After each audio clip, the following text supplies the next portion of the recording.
조갑제 TV 시청자 여러분 안녕하십니까. 2024년 8월 30일 오전 7시 36분입니다. 어제 윤석열 대통령이 국정브리핑과 기자회견을 통해서 한 이야기는 이분이 어디 달나라에서 살고 있는 사람인가 하는 느낌을 강하게 주었습니다. 지금 국민들은 다치면 죽을지도 모른다, 응급실에 가서 제대로 치료를 받을 수가 없다 하는 공포감에 휩싸이고 있는데 아무 문제 없다는 겁니다. 그리고 아무 근거도 없는 과학적, 사실적, 현실적 근거가 없는 의과대학 정원 2,000명 정원 밀어붙이기는 계속 하겠다고 했습니다. 스스로 퇴로를 막았고 한 사람 때문에 5천만 국민이 전전긍긍하면서 살아야 되느냐. 결국은 이 상황이 윤석열 대통령이 그만두든지 아니면은 국민들이 죽어나가든지 하는 상황으로 몰리지 않을까 하는 아주 그런 불길한 뭐를 던졌습니다. 그러나 대한민국은 민주국가니까 이걸 가지고 또 갑론 을박하는 과정에서 돌파구가 마련될 수 있다고 봅니다. 그것과 관련해 가지고 지금 한동훈 국민의힘 대표가 상당히 강하게 나오고 있습니다. 그걸 좀 설명드리겠습니다. 어제 정부 측 이른바 의료개혁의 책임자들이 여당 연찬회에 나와가지고 의대 정원 확대의 필요성을 강조했는데 윤석열 대통령은 나오지 않았습니다. 추석을 앞두고 현안이 산적했고 현안 관련 장관들과 논의를 해야 한다는 이유를 밝혔지만은 한동훈 대표의 중재안에 불만을 표시한 것으로 보입니다. 국민의힘은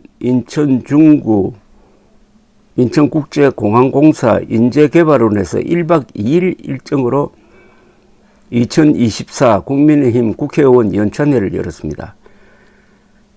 한동훈 국민의힘 대표가 지난 27일 2026학년도 의대생 정원 늘리는 것을 유예를 하고 해결책을 모색하자고 제안했지만 대통령실이 거부했고, 그리고 30일로 오늘로 예정되었던 윤석열 한동훈 만찬도 연기된 상태입니다. 한 대표는 그러나 어제도 오전 최고위원회에서 현 상황이 심각하다고 판단해 대안을 제시한 것이라면서 자신의 중재안을 고수했습니다. 이 연찬회에서 조규홍 보건복지부 이주호 교육부 장관, 장상윤 대통령실 사회수석 등이 나와가지고 80분가량 정부 입장을 설명했는데 정부 책임자가 여당을 상대로 의료 이슈를 보고한 건 이번이 처음이라고 하니까 이거 참 기가 막힐 일입니다. 6개월 동안 정부가 일방적으로 폭주를 하도록 국민의힘이 방치하고 견제를 안 했다는 것 아닙니까? 이런 정당이 있을 수가 있습니까?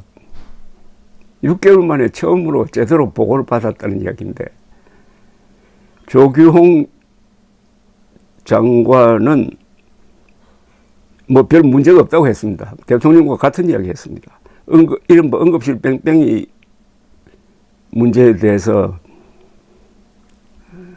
새로운 게 아니다, 구조적인 문제로서 계속 일어났던 거다, 의료개혁을 해야 해결을 할 수 있다고 했습니다.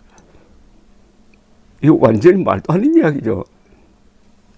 아니, 과거에는 응급실이 응급 환자를 잘 받아주었습니다. 이건 제가 증언을 할 수가 있습니다. 제가 외손자를 데리고 5번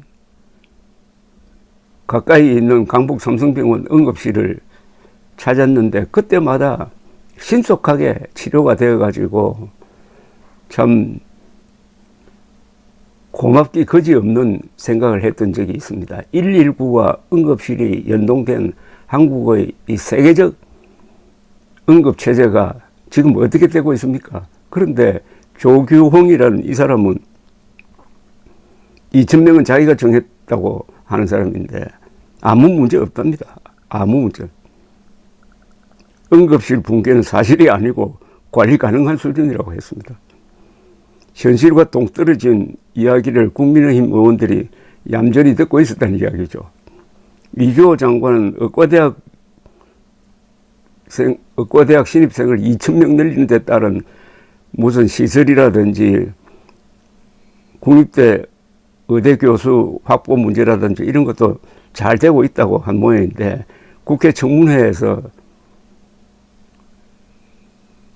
의사 측이 반박하는데 제대로 답변도 하지 못하고 해가지고 이미 무리가 진행되고 있다는 것은 다 밝혀진 사실인데 그걸 되풀이했습니다. 윤석열 대통령도 어제 의대 정원이 마무리된 만큼 계획의 본질인 지역 필수 의료 살리기에 정책 역량을 집중하겠다고 했는데 이미 지역 필수 의료 응급실 문제부터 다 악화되어 가지고 목표로 했던 게 이미 실패로 끝났습니다. 시작하자마자 실패로 끝났어요. 현재 약 의대생까지 포함하면은 약 35,000명의 전공의 의대생 그리고 일반 의사 전문의 인력이 줄어들 몇 달 안으로 줄어들 가능성이 거의 확실합니다. 이미 35,000명이 의료 현장에서 의료 교육 현장에서 빠져나가면은 이 제대로 됩니까? 지금 전쟁 중인데 우리 병력이 한 15만 되는데 그중에서 정예 인력 한 3만 명이 빠지면은 그 전쟁에서 지는 것 아닙니까? 병마와의 전쟁에서 지는 거죠. 의사들이 지금 피투성이가 돼가지고 병마와 싸우고 있는데 윤석열 대통령과 윤석열 정부는 총력을 다해서 그 의사와 싸우고 있습니다. 비공개로 이어진 질의응답 시간에는 뭐 국회의원들이 몇 가지 질문하고 했다는데 질문한 정도가 아니라 연찬에 다 집어치우고 이거 하나 가지고 밤새도록 토론을 해야 되는 것 아닙니까? 참 목구멍으로 술과 음식이 넘어갔는지 모르겠습니다. 한동훈 대표는 정부 측이 설명할 때 그건 내가 다 들었다면서 나가버렸다고 그럽니다. 다시 그 다음에 끝나고 나서 다시 돌아와가지고 한동훈 대표는 이렇게 이야기한 걸로 지금 중앙일보에 나와 있습니다. 저는 이미 다 들었던 이야기다. 국민 건강과 생명 문제에서 당정 갈등 프레임은 사치스럽고 게으르다. 누가 옳으냐 보다는 무엇이 옳으냐에 집중해 줬으면 좋겠다고 했습니다. 아주 좋은 말을 했습니다. 한 대표는 이어 새로운 대안이 필요할 만큼 응급실, 수술실 상황이 심각한 상황이냐고 하면은 저는 심각하다고 판단하는 것이고 당국은 아니라고 판단한 것 같다. 당국 판단이 맞으면은 좋겠지만 국민 건강이나 생명이 감소할 수 있는 위험은 국민 건강이나 생명이 감소할 수 있는 위험이 아니지 않느냐라고 했습니다. 그러니까 국민들이 견딜 수 없을 정도이다 이 말입니다. 그런 면에서 대안이 필요하다는 말씀을 드린 것이다 라고 했습니다.